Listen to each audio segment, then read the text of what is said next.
Hi everyone, I'm MK Knight, and I will be reading to you from my short story, The Cauldron, featured in Volume 6 of the Santa Barbara Literary Journal.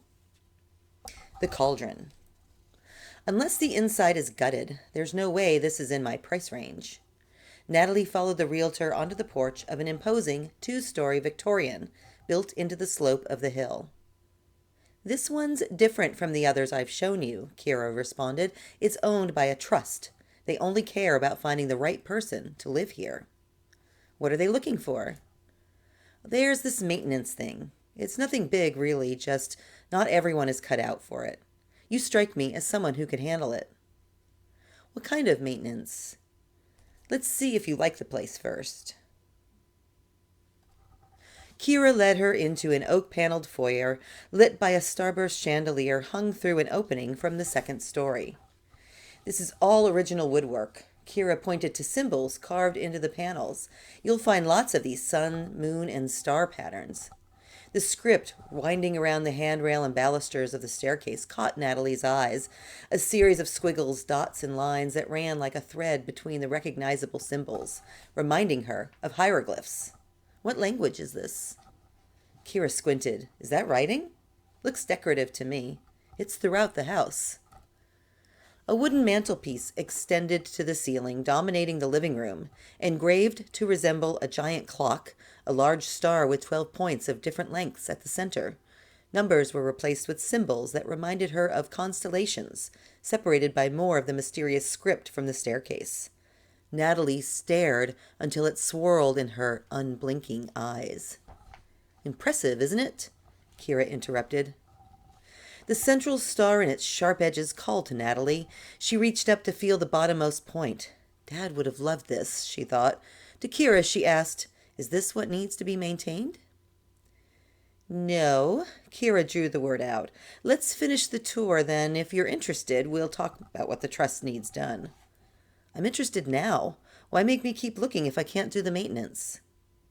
You really need to see the whole house first. Otherwise, Kira shook her head.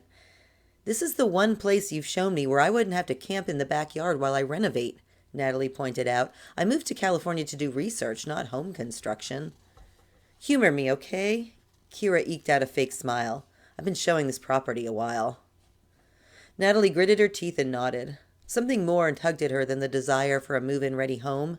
The strange markings that looked like writing, the star on the mantelpiece, all of it intrigued her, a puzzle to be solved.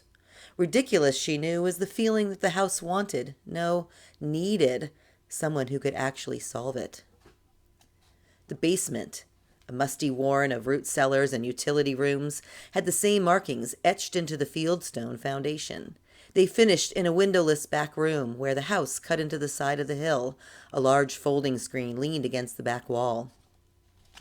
Now that you've walked through the whole house, did it feel like home to you? Natalie nodded, although that wasn't what it felt like at all. More an all-consuming desire, a craving that pushed logic into a corner. You're the first person I can see living here. No one else appreciates the decorative work like you do. Kira sighed. A house this magnificent deserves that. What's the catch? Natalie asked. You still haven't told me what the maintenance is. It's easier to show you. Kira moved the screen to reveal a round wooden door built into the foundation, leading to a chamber extending a good 20 feet below them. More of the mysterious markings covered the packed dirt walls, which rose into a perfect egg-shaped dome, the air surprisingly fresh.